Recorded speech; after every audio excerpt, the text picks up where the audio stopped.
Hi, and welcome to the Newbery Chronicles. This is a podcast where two people read through every Newbery Medal winning book, and then we talk about it. My name is Michael. And I'm Rebecca. And this time we're talking about the 1954 Newbery Medal winning book, And Now Miguel, by Joseph Krumgold. I mispronounced his last name.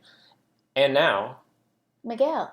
No, not Miguel yet. We have to talk about what we read first. You said you were going to start.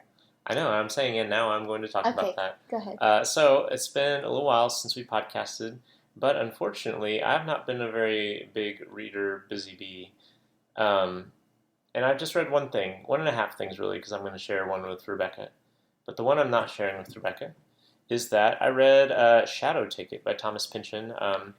Those who know that Thomas Pynchon is the famed postmodern, extravagant author of maximalist, dense literary fiction, such as Gravity's Rainbow and such. But people may also know he's got a softer side. And that softer side is, for about the last 15 years, close to 20, he's been writing detective fiction. He started with Inherent Vice, which I think is from 2008 or something like that. And then he wrote Bleeding Edge, which I've not read, but I guess is also about a investigator of some kind. And then Shadow Ticket is now in this same mold, where we have it's basically a work of detection fiction, sort of, because there's also always something weird with Thomas Pynchon, and it always gets into that, even though it has these genre trappings. And so this one is set in Milwaukee in the 1930s, the early 1930s, This because we're in Milwaukee, because we're in Wisconsin, right? Is that where Milwaukee is? Because we're in the Midwest, on one of the lakes. Is it Lake Michigan? There's a lake. We know a lot. I've never but been I don't know those things. I've never been to Milwaukee before. I don't know anything about Milwaukee except there's cheese up there, and so this book is about this guy whose name is Hicks McTaggart. He is a private detective. Milwaukee is in Wisconsin. Great. I'm glad I know my right. Geography. But he located on the western shore of Lake Michigan. There you go. It's almost like I read a book set in Milwaukee.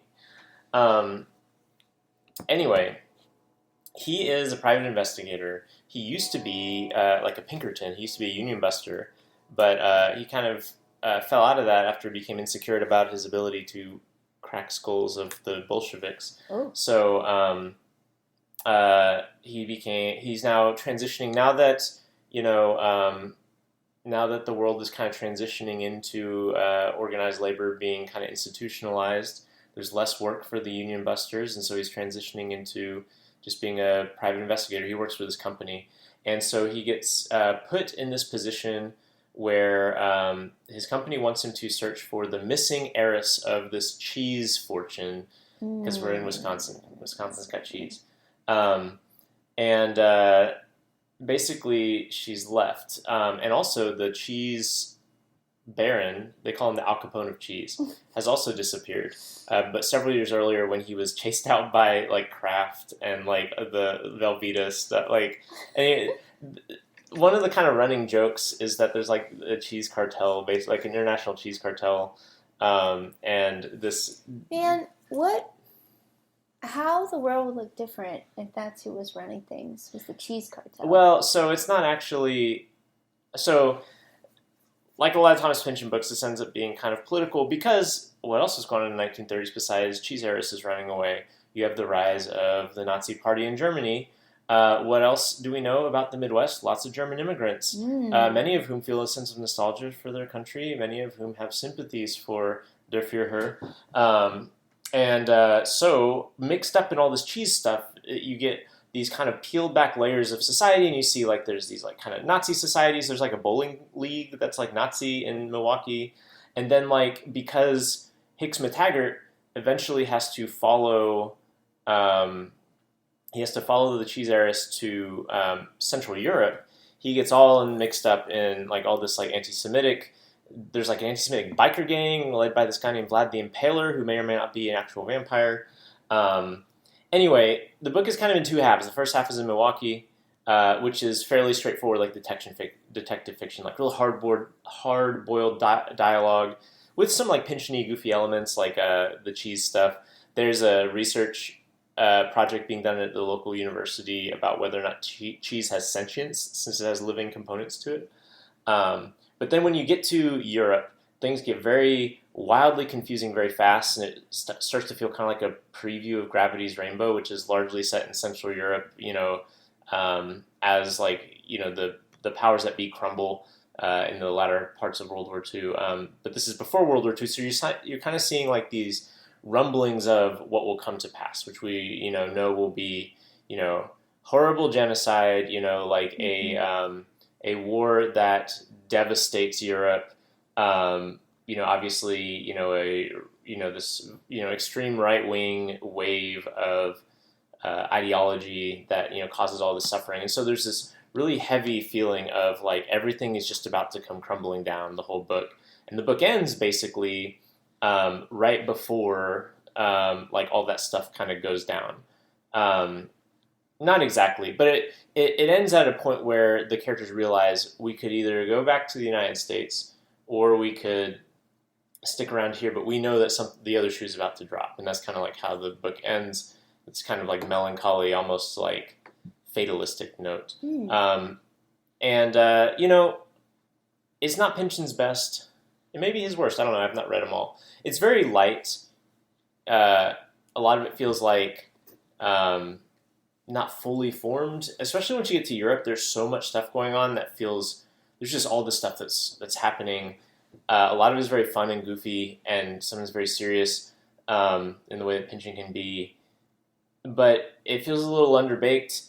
I don't know. The man's like in his late 80s. I think he's just kind of cruising into his late style. And if you're into Pynchon, there's obviously things to enjoy about this. But I don't think anyone's going to read this and think the man has written his masterpiece. I enjoyed reading it. I thought it was fun. It has, of course, uncomfortable resonances with our current world as we kind of watch another right-wing wave sweep across the Western world. But in terms of, some of his books are so like towering that obviously it's never going to like match that energy. But it seems like he wasn't even trying for that. There's a very low-key element to it. Typical Pynchon protagonist like Hicks McTaggart is a fairly like passive, like low-key guy who just kind of wants to sit around and just listen to people and maybe drink a little bit and things like that. And you get the sense that maybe Pynchon was kind of leaning into that with this book, because it's not low effort because it's very complicated at times, but it is not aiming to be like this grand statement or this grand like encyclopedic catalog of like all of these various subcultures like a lot of his books are. So I enjoyed it. It will stay with you. It will stay with me, but not as much as let's say Gravity's Rainbow or something like that. I've talked about that a lot. Let's talk about something else. Well, Michael and I read, along with our friend, The Turn of the Screw by Henry James. This was a reread for both of us. Yes. And it was a Halloween read, really. That's what our friend wanted to read it for, was the season. Yeah, we read this in October, which was, I always love a spooky read in October. And Michael and I had just recently watched The Haunting of Bly Manor, right? That was called? Yes. By Mike Flanagan, that is a retelling of The Turn of the Screw. It's a Netflix miniseries. A miniseries set in the 80s. I loved the miniseries. Did you? I thought you had some problems with it. I had some problems with it. So I should say I liked the miniseries. Yes. I had some problems of it compared to other Mike Flanagan shows, which I think are brilliant. It was no Midnight Mass.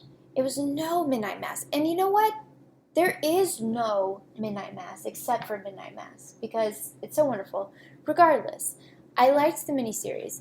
I did not enjoy the reread, unfortunately. I enjoyed reading it. I enjoyed reading it with you guys. I enjoyed that I was reading it after having seen the miniseries. Like, I thought that it was interesting to bring like those characters into that story. But in general, I don't know. I think of the three of us, I enjoyed it the most. Yes. It sounded like. Yes. I also, so when we read this book in undergrad, it was in our our lit crit class. I don't need to get into this too much. And it changed the way that I viewed reading literature. It changed the way that I viewed, like, views of the world. It changed the view. Yeah, it changed the way, and, like, not necessarily then, but as time has gone on, that has really shaped the way that I view reading the Bible. Like, that class, I did not realize at the time, was really transformational for me in a lot of ways that I'm really grateful for. And what was really cool is we read The Turn of the Screw like multiple times, right?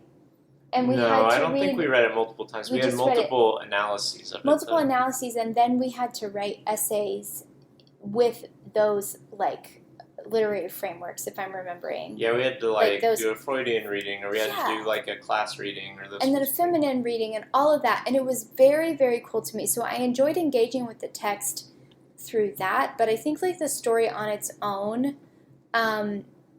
is not my fave. And now I can't remember all the things that I disliked, so I won't talk about it. So I enjoyed the experience of reading it, but I have enjoyed all the other things that we've read together more than I did that one. Well, one of the things I remember that both you and our friend talking about is that there's, like, a lot of, like, barely explained stuff in it. Yes. And in a way that I enjoy the kind of ambiguity that the book is trafficking in, where it's clear that something is happening, but it is also clear that the protagonist is unreliable as she narrates it. And so, like, there's stuff like, there's weird sexual tensions that are, like, unexplored, or there's weird, like, there's histories in these characters' lives that are just left hanging, you know?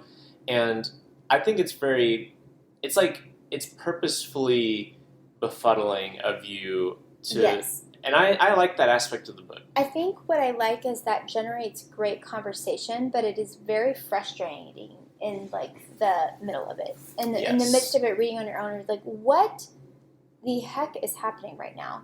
And I think that it like I said, it's great for reading in a group. I think also it would be a fun, like, read aloud or something like that. But, like, maybe it wouldn't. I don't know. It's not a play. But anyway, I enjoyed the experience of it. It is not one of my favorite works of literature. We need to get moving. So Rebecca has actually quite a long list. If I've been not a busy bee reading, Rebecca has been a very busy But bee. also, I'm going to take less time to talk about my books than you normally do. That's true. I love you, but that is the case. Okay, Sorry. I read a book called Faith Like a Child, Embracing Our Lives as Children of God by Lacey Finn Borgo.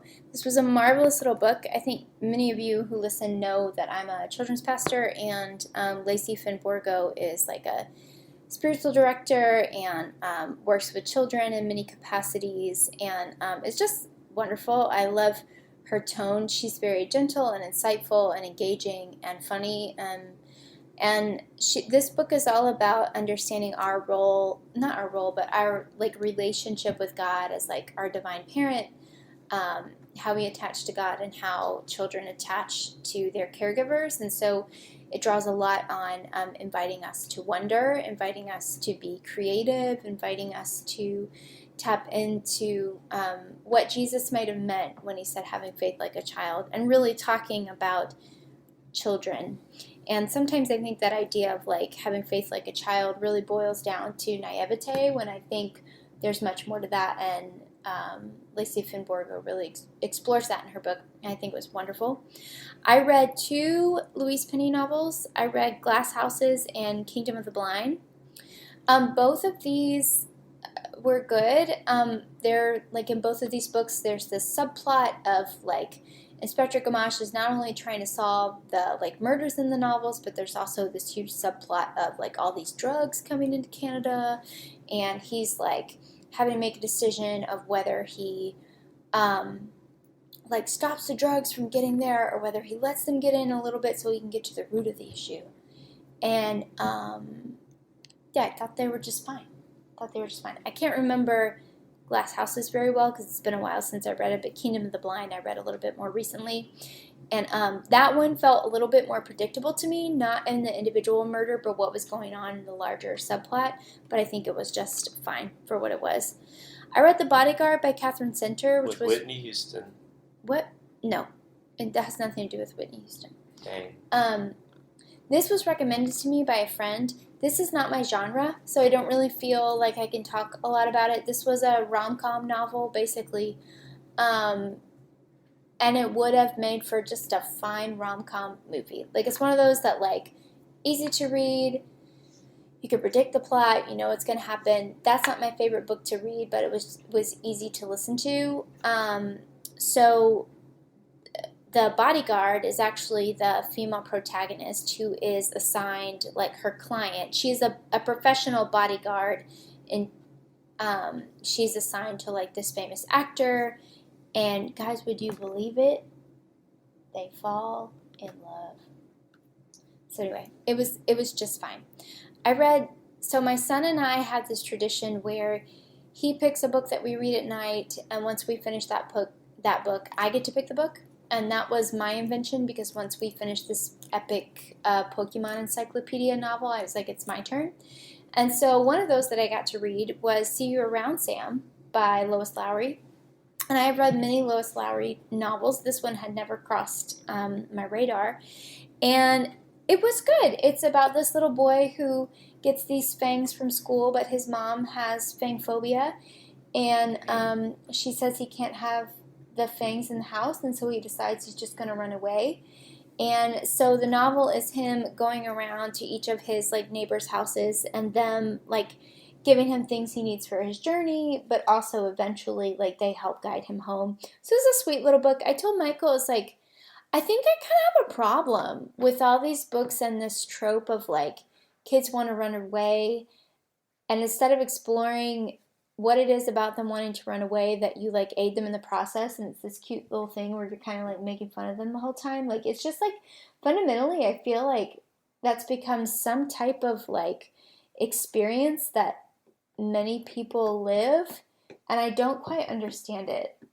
Anyway, Do you think phobia is meant to be a metaphor? For what?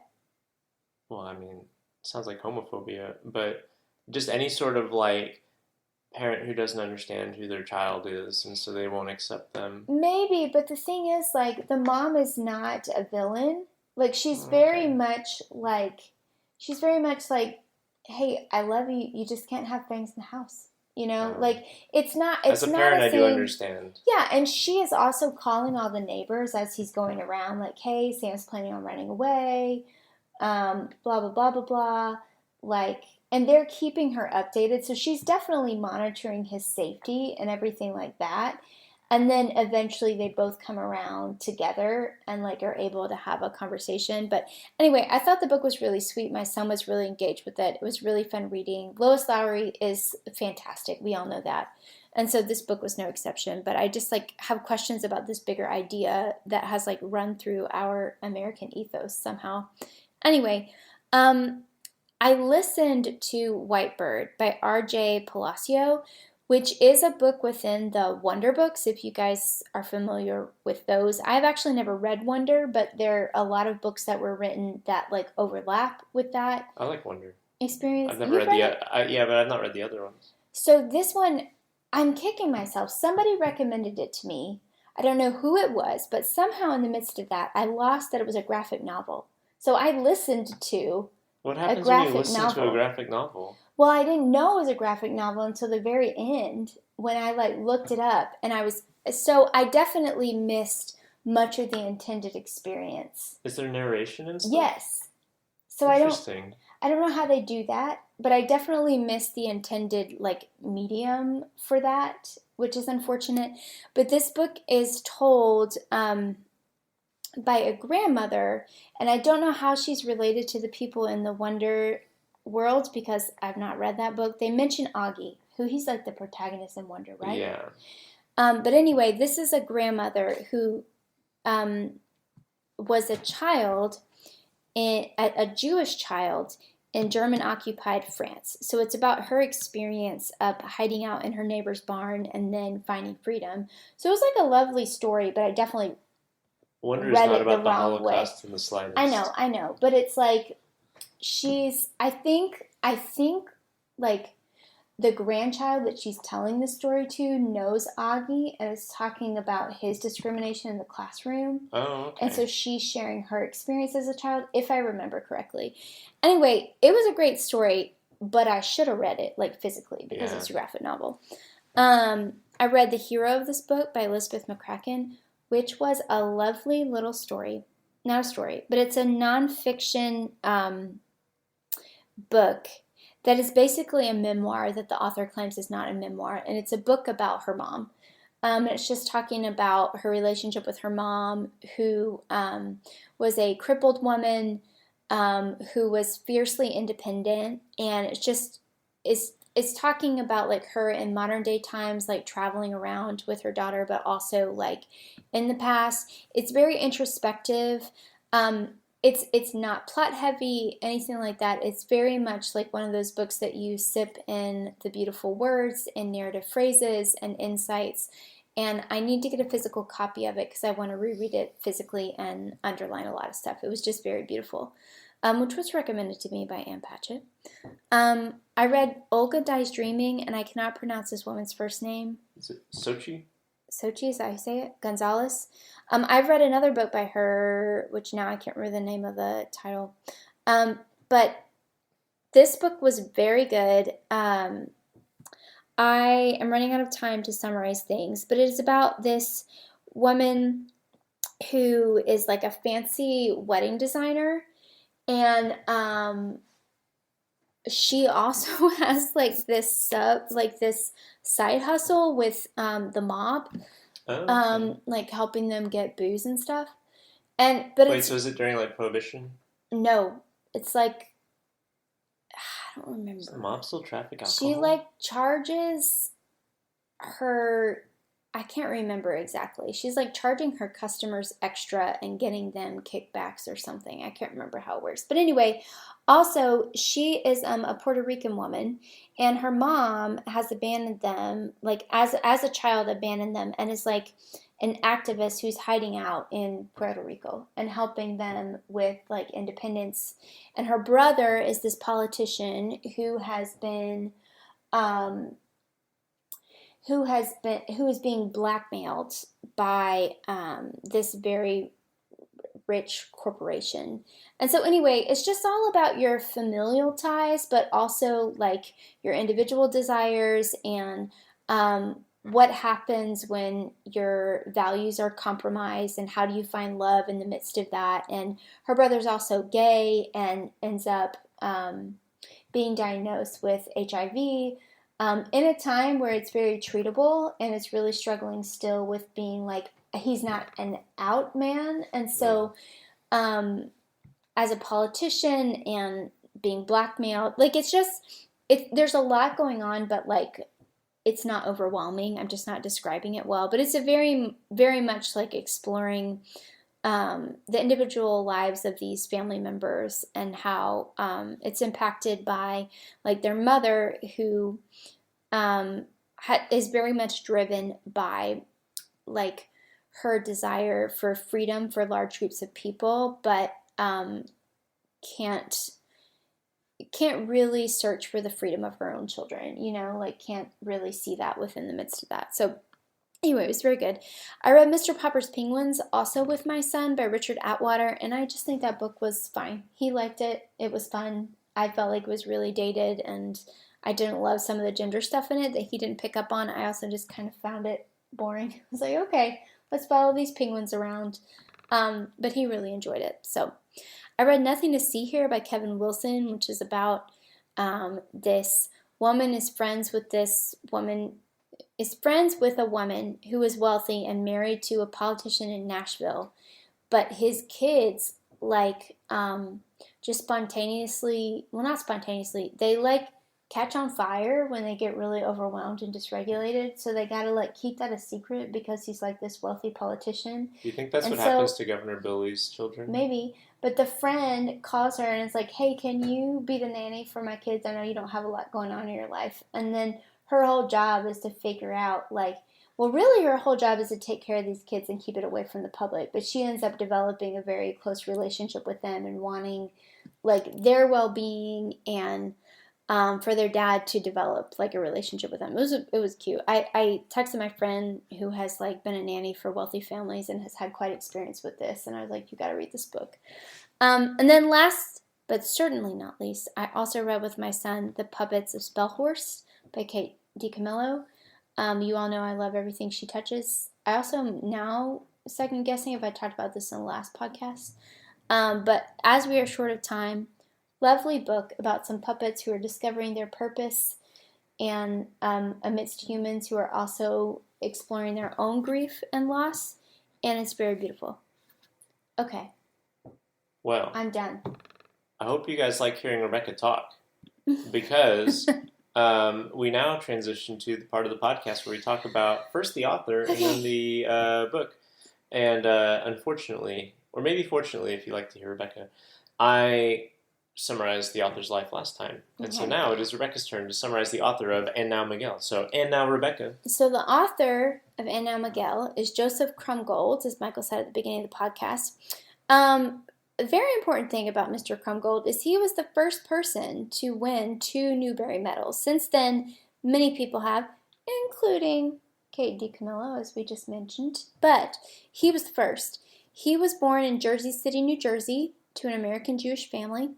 He was immersed in the world of films at a very early age because his father operated movie theaters. He graduated from NYU, not his father, him, Joseph. And he worked for MGM as a scriptwriter. Later, he made documentaries, and one of these was nominated for the first Academy Award for Best Documentary, and Wikipedia specified that it was short subject. Yeah, because there's well, I don't know about back then, but now they differentiate between documentary shorts and documentary features. Okay, well, he was nominated for the first award of that, so that's pretty cool. He married a woman named Helen Litwin in 1947. They had one son named Adam. And he was hired by the U.S. Department of State to make a film about Hispanic workers in rural America. Can you imagine that happening today? I can imagine someone being required to make a documentary of ICE rounding up Hispanics. You know, I can also imagine that. This said documentary was titled And Now Miguel and was created in 1953, and then he wrote the novel by the same name that same year.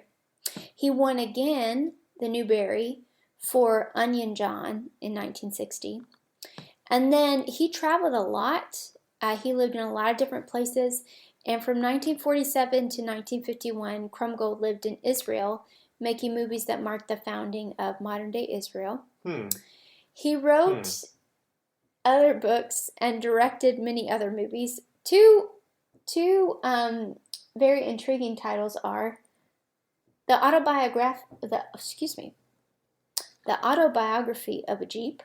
Oh, really? And a novel called Thanks to Murder.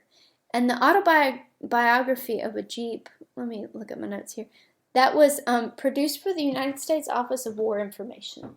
So I have many questions about that. But anyway. Well, I think that tracks. So Rebecca and I watched the And Now Miguel documentary, and it ends as the novel ends, with the Korean War beginning and the draft starting. And unlike the novel, the movie has this long propagandistic justification for why it's good to go fight in the Korean War. Yeah. So it seems that when you get hired by the United States to make a film, there's an agenda. Line about the Korean War, though, right? Yeah, but it goes on and on. It was like a whole minute where he was talking about how there are some people who aren't free, and we need to fight for people who aren't free, and blah, blah, blah, blah. Well, Mr. Krumgold died on July 10th, 1980, at the age of 72 at his home. And that is his biography. Oh, that's nice. Mm-hmm. One thing you didn't mention I think is also interesting is that I read this. We did not watch the movie made about And Now Miguel, because the documentary happened, and then the novel happened, and then they made a feature film off of the novel, which is based on the documentary. I've never heard of a film adaptation going that way. Also, I just have questions about how the story was that interesting for that many adaptations. But anyway, we'll get into that. Why don't you talk about the story? People like this book.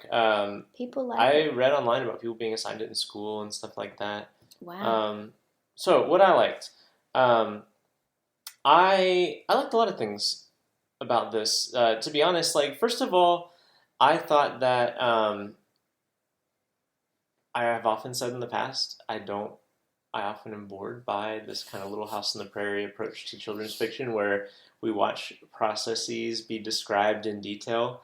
However, for whatever reason, I actually really enjoyed the process described in this book, which I'm just now realizing we have skipped over What? the plot. We have not told our listeners. I know. That's why I was like, tell us about this book. I thought you were saying tell me what I liked. No. Okay, well, as a segue into what I liked, and Now Miguel is about a family named they're the Chavez family who live in New Mexico, and they're shepherds. The whole family life is oriented around the raising of sheep, the shearing of sheep, the herding of sheep, and Miguel is the second youngest child. Well, the second youngest male. He has some sisters, and I get a little confused about the ages of the sisters. But Miguel is approaching, but not quite the age at which you get kind of the full responsibilities in the family of raising sheep. And so he's caught in this kind of middle ground between being kind of a child, which he has this younger brother named Pedro, who is very easygoing and doesn't really care about the sheep stuff. He just wants to kind of like sit around and play or just lounge. And then he has an older brother whose name is it Gabriel? Mm-hmm. Who is fully into the shepherding, takes the sheep up the mountain. There's a mountain nearby and a mountain range, I guess, and it is Miguel's dream to be one of the people who takes the sheep up the mountain at a certain time in the sheep raising season. And Miguel is not old enough yet to be given that responsibility, so he feels like he is not taken seriously as the adult he wants to be, but he also feels like he doesn't want to be the child that he is still sometimes viewed. And he's in that middle space. And so this book is basically chronicling, I guess it's about a year, right? Basically this, a season, a whole like cycle of raising sheep. From the beginning and end, as Miguel tries to slowly earn the respect of his father and the other adults. His uncle and some of the hired help that they have. His grandpa. And he's ready for the time when they'll be saying who's all going up the mountain, and then they'll say, after everybody else, and they'll say, and now Miguel will go up the mountain too. And so he goes to school for a little while. We see him have various little like misadventures with sheep. There's this one part where the sheep escape, and Miguel has to come back and get them. He interacts with Pedro. He interacts with Gabriel. We just see kind of like this slice of life portrayal of the family of the ranch. Is it called a ranch? Of the property where they raise and herd the sheep. And we learn some of the economics of it. Like I was mentioning earlier, it is a very process-oriented book where you're kind of walk through like, okay, there are new lambs. How do we make sure the lambs stay with the mother ewes? And, we learn about them painting numbers on the sheep to catalog them and match them up with the lambs and the ewes. We learn about how they shear the sheep and how they store the wool and how they ship the wool off to be sold and all this sort of stuff. Eventually, Miguel makes a wish. He prays to the saint of the mountain. Saint San Isidro, I think, is the name of the saint, and basically prays like, please let me go up the mountain. And this is kind of where the book's plot climaxes, where what allows him to go up the mountain is the Korean War begins and his older brother is drafted. And so now they need an extra hand, and since Miguel has been so responsible in this previous year, they're going to let Miguel go up the mountain. And it's this kind of like tragic, semi-tragic, bittersweet, I guess is the better word for it, where he really regrets making the wish because it means that his brother will be leaving and becoming a soldier. And the book ends basically with him taking his brother's place and his brother going off to war. And so he is left with this mixed feeling of, I have become the man that I want to be, but the world has changed in such a way that it doesn't exactly feel like what I wanted. And the book kind of ends on that note. Yeah. So yeah, why don't we start with you, Rebecca? What did you like about this book? So there's this really sweet part at the beginning where it's describing, like, Pedro's the youngest boy, I should say. I think Faustina, his sister, is younger than Pedro. But he's the youngest boy. And, Pedro is just content to sit and observe. He's chill. Like, he knows who he is. He has no desire to be anything more than that. And Miguel has this, like, sweet longing to be like Pedro. Like, he's not the oldest. He can't do what he wants. But he's not Pedro, just content to sit around and watch. But he has this, like, envy for Pedro. Like, I wish I knew who I was like Pedro does. And I wish that I could be as content as him. And I thought it was, like, a really sweet, insightful moment. And I thought the way that the author wrote that scene was really nice. Also, I just love Pedro. I just kind of want to hang with him. Yeah. There was this one part where he was like, Miguel, do you need help? And Miguel's like, do you want to help? He's like, no, I'd rather just watch you. And he's like, okay, that's fine. Yeah, like every other scene, Miguel's like busting his butt, like, and he'll look over and he's like, and there was Pedro sitting under the tree. But Pedro loves his life. Yeah, he's just happy with, like, his role. And also he's, like, younger. So I thought that was really cute. I also there's parts throughout where you can see Pedro, like, really trying in his work. And you mean Miguel? Miguel, yes, not Pedro. Pedro does not try. Pedro does not try. Pedro is, like, he doesn't mean to be a pest, but he is he's also just very trusting. Like, Miguel is convinced in the beginning, maybe I just, like, want to hang with Pedro. That's what I'm saying, me, as, like, I'm reflecting. But anyway, Miguel is, like, really plotting out, like, his goal to get to the mountains, Sangre de Cristo. Yeah, it is? I think that's right. And he is, like, telling Faustina and I guess you would say Faustina and Pedro his plan. And he doesn't really have a plan. He just wants to get there. But Pedro just fully accepts it, like, okay, Miguel's got a plan. He's got a plan. And it's like, he becomes quite a pest to Miguel because he'll be like, hey, how's your plan working? And Miguel's like, oh, he's going to find out that I really don't know what I'm doing at all. But Pedro's, like, I think genuinely like, okay, my brother's got to figure it out. I want to know your plan. I just think he's so cute. Well, and Miguel will, like, improvise some, like, BS thing. He's like, so we went down to the creek, and I told him, Pedro, that this is part of the plan. Yeah, and Pedro's like, yeah, great. This is part of the plan. And Pedro's just here for it. Like, he's down. So anyway, I just think that little interaction is really cute.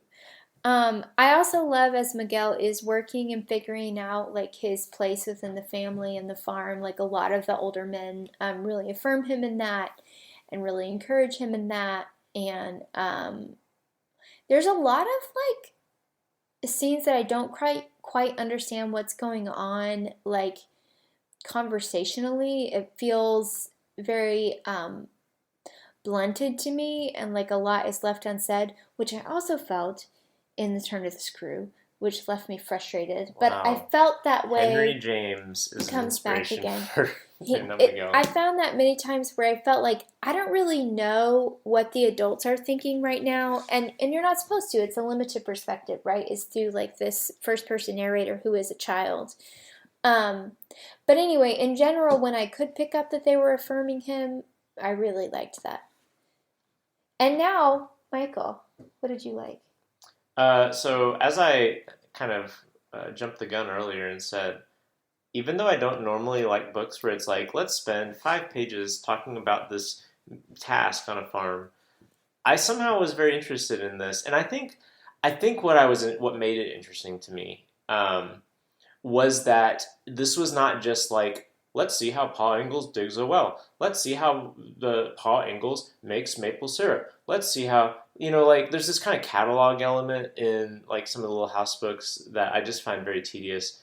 Whereas in this one, there is dramatic stakes to it because everything that is being described has an emotional weight for Miguel because it is all representing something about like his station in life and how he wants to be seen as grown. Like it's all part of his coming of age is this process of the sheep raising. And so I don't know. I for whatever reason that kind of got me engaged in it more than I might have been otherwise. Um, and so I don't know. I like that how there is fitting of something that's inspired by a documentary. A lot of just slice of life details about life on this farm or this property, this ranch. Um, but I also liked how that was grafted onto a character arc that I felt invested in by the end. And the movie does this too in a way that I think is a little bit hokey because what they do is they have this documentary footage and they have the real Miguel, who is actually Miguel Chavez in real life too, narrating over the documentary footage. It felt like a little bit of it's trying too hard to make it a narrative to me, whereas it works a lot better as a novel because you're. Does it? Well, okay, I think so. I think Okay. so. Now Rebecca Continue. might think otherwise, but you're Explain. in Miguel's head. You're in his subjectivity a lot more, and there's a real sense of yearning. And I don't know. I guess I get. I as a fundamental like character trait, and I feel like there's a lot of children's books that explore this time of life where you're like 12 or 13, and you can sense that you're getting old enough not to be content with being a child anymore, but being an adult is out of your grasp because you're not considered an adult by other people, by other adults, right? And there's this frustration that you feel, and I remember this. You know, you want to be taken seriously. You want to be given legitimacy as a full-grown person, even though like you're from the adult's perspective, you still seem like a child. You yourself can recognize the nuances of your station in life and realize you are not the same as a 9-year-old or an 8-year-old, right? Even though from the adult's eyes, it's only a few years between 9 and 13. And I just feel like, I don't know, I like how the novel explores that. Like, I think it is a compelling, dramatic, like, catalyst. Like, I don't know, I'm interested in Miguel. Like, I buy his struggle, I guess. And as much as, and I like how the struggle is wrapped into the kind of non-fictional elements of it. I also like, I think it's unsentimental about some of the things that go on in his family in a way that I think is interesting. So, for instance, his dad is very distant. He is part of being an adult is he really wants validation from his father. Yes. And his father just simply does not seem to understand that that's what Miguel wants. Like, his father interacts with him in this very gruff, distant way. You know, he'll be like, hand me this tool, and Miguel will hand me his tool, and Miguel will be disappointed that his father didn't say thank you or something like that. And also, like, didn't recognize who was handing him the tool. Right. Like it's like he's not even being seen. He's just another worker. Right, and I think that, like, that's another element of it that I think is really interesting is that, like, and his father's not portrayed as, like, a bad man or a bad father. He's just has this mindset, this kind of adult, task-oriented mindset that Miguel really wants to be part of and taken seriously because he knows that's part of becoming close to his father, is to be taken seriously as a peer of his father in work and not simply like, oh, there's a kid, and he wants to be part of his father's life when his father is working, not just when his father is at home. And I don't know, I think that that's interesting and like compelling, and like there's other things too. I mean, like I have mixed feelings about some of the stuff with the ending, but I think that like again, it's like unsentimental in some ways about what it means to become an adult. Like to become an adult is that the world changes because time has passed, you know, and your siblings will grow up and leave, you know, whether that's they leave the house because they've moved or whether that is they're drafted into a war and they may die. You know, that passage of time is like the bargain for you having adult privileges, you know, where you get older, but the people around you change as well. So you really will never enter the world that you saw as a child looking out, like from the outside looking in. When you enter the adult world, it is a different world than the one you hope to join. And so there's something bittersweet about that.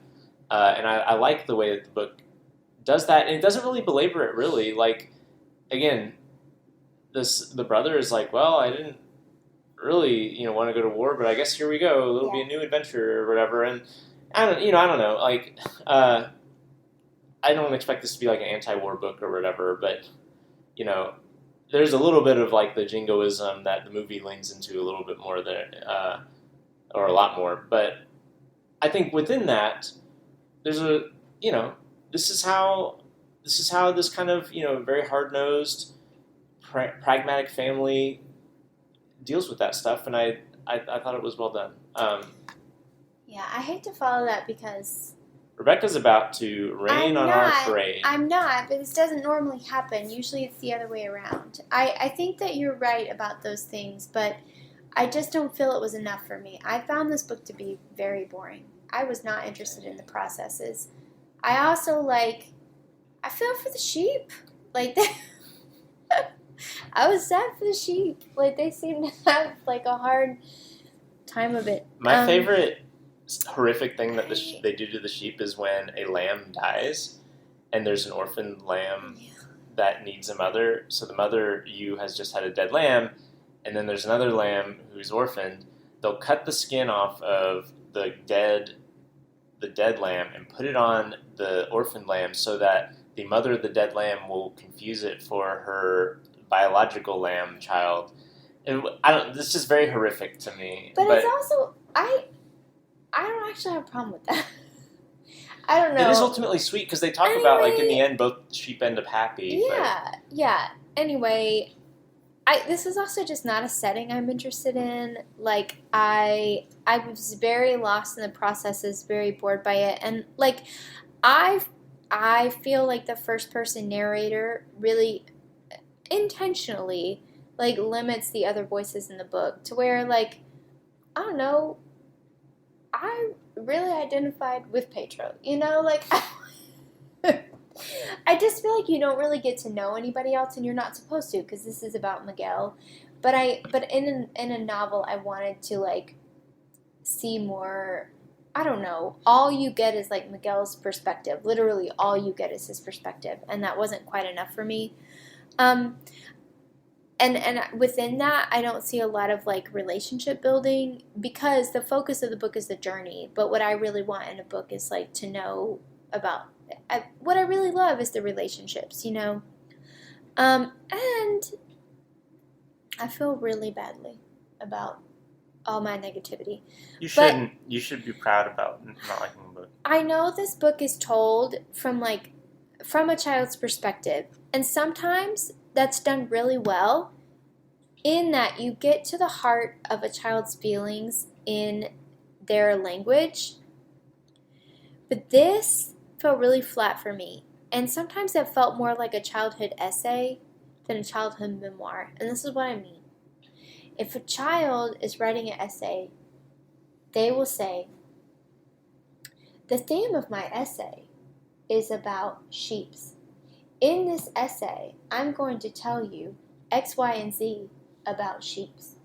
And then they write 3 paragraphs explaining those 3 things with the and then they'll say, in conclusion, this is what I learned about sheeps. That is how Miguel talks. He's and then a terrible thing happened. But it didn't end up being too terrible. It ended up being a little mixed up. And then he'll tell you the thing. I wonder... Sorry, go ahead. No, go ahead. Well, I was just going to say, I wonder how much that's influenced by the documentary this is based on. Because one of the things I was struck with the documentary, so obviously it's the real the real Miguel, who narrates the documentary. But I would imagine, I don't know, maybe he wrote all those words himself, but I would also imagine that there was some screenwriting that went into the narration or some collaboration with him. But a lot of the narration from the movie ends up verbatim in the book, and then the book expands on it. So I wonder how much it literally was. He should have been the writer. He should have been given author credits if that is the case. If this is actually his narration, then I stand Miguel. But if it's Joseph Krumgold, just... No, what I mean, I don't mean necessarily, maybe Miguel did write some of this stuff. I'm not sure. Maybe he should have had author credits. But what I mean is, the movie has this sort of like narration on top of it that like tells you, like, summarizes scenes as you're watching them happen. Yeah. And the book, what it does is it takes those lines and then it uses them almost as like a thesis to make a whole chapter out of. Mm-hmm. And so I wonder, there's almost like a literal format of an essay where here's the main idea, and now we're going to expand on that main idea. So I wonder if like being based on the documentary is what makes it kind of like what you're talking about. I'm not saying that's necessarily a good thing. I just feel like, I know it's told from the perspective of a child and maybe largely told by a child, but Joseph Krumgold is an adult, and I think that he could give like more insight like he did in the beginning, like that beautiful scene with like Pedro and Miguel reflecting on that. And for me, it didn't land. Yeah. But I'm also happy to be, I'm happy that we don't both agree, because I think that like you represent a lot of more perspectives in reading this book and looking. It only has, what is this? Letterboxd. Oh, yeah, this I'm is on Letterboxd the video. Movie. For the movie, Joseph Krumgold is credited as the writer for the movie. Okay. I don't know what that means though, because who knows? Yeah, documentaries are kind of dicey with that sort of thing. I like fully support Miguel's journey and his like Bildungsroman. I support. There's that lit crit coming out. I support all of that for him, but I did not love this book, so thumbs down for me, unfortunately. Thumbs down. We're not at the thumbs up. We're jumping the gun all over the place. Oh, we're yeah, not that's what you disliked. I'm sorry. Wow. This is a non-linear podcast today, folks. Forget you heard that. So there are things that I didn't. Cut it. No, we won't cut it. There's gonna be too much trouble to cut that 2 seconds. So in terms of things that I didn't like, is there time for me to go ahead? All right, and now things that I didn't like. I want to start with something that I didn't like, but I wish I liked now that I've read a bit more about it, which are the illustrations of this book. You know who also didn't like the illustrations? Oh, didn't. Our son. He saw these and he was like, that looks weird. Well, so they're not just weird, which I like weird. I can like weird illustrations. They felt kind of simple in the sense of, like, I think we've complained before about authors illustrating their own work, and it has kind of that feel to it where it's like these like ink, like very basic ink drawings that are like, But he didn't illustrate. He did not. In fact, this is why I wish I liked it. Oh. The illustrator is this man who is actually quite acclaimed. Yeah. He's a French-American whose mother's family is from Mexico, and his name is, this being French, I'm going to assume this is how you pronounce it, Jean Charlot. Oh. I don't know. I'm really putting the French, my zero knowledge of French pronunciation on there. But he is a painter and illustrator and is like historically significant for his basically like championing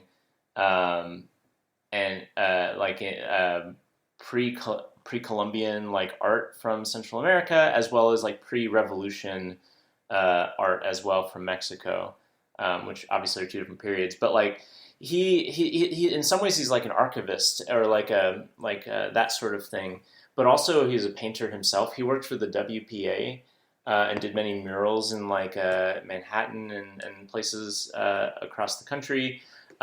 He has quite a resume. He learned Nahuatl, which is like an indigenous Mexican language. Yeah. He apparently learned a lot of his. He had an interest in learning Nahuatl at first, but later on learned the majority of it from this indigenous Mexican model who was doing nude modeling for him and taught him Nahuatl while she was nude modeling.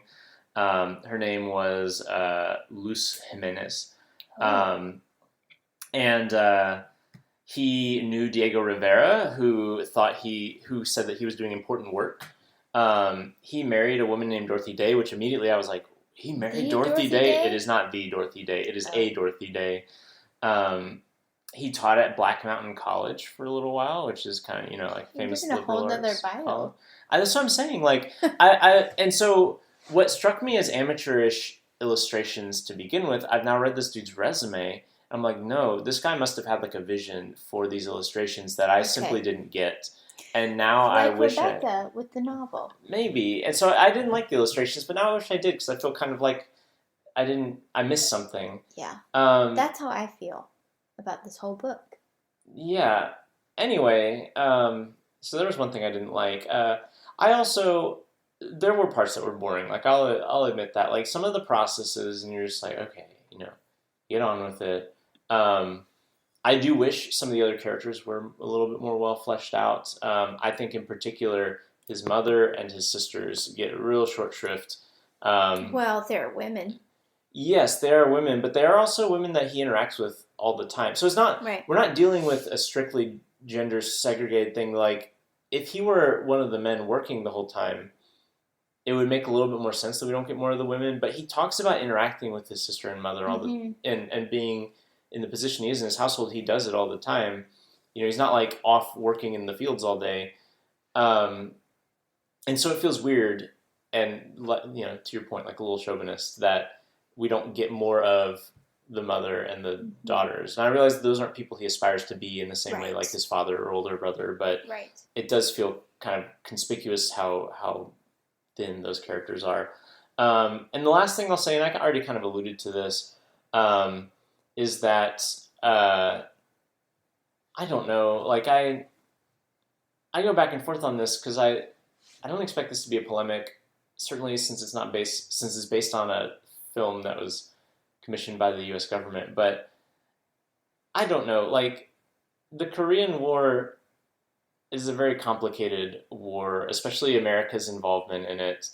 But let's specify that they never mention the Korean War in the book. No, I'm assuming it is because of when the book is written and takes place. But like they're not focusing on what the conflict is. It's just the concept of like war existing. Right, and I guess I like the kind of ambivalence at the end of the book.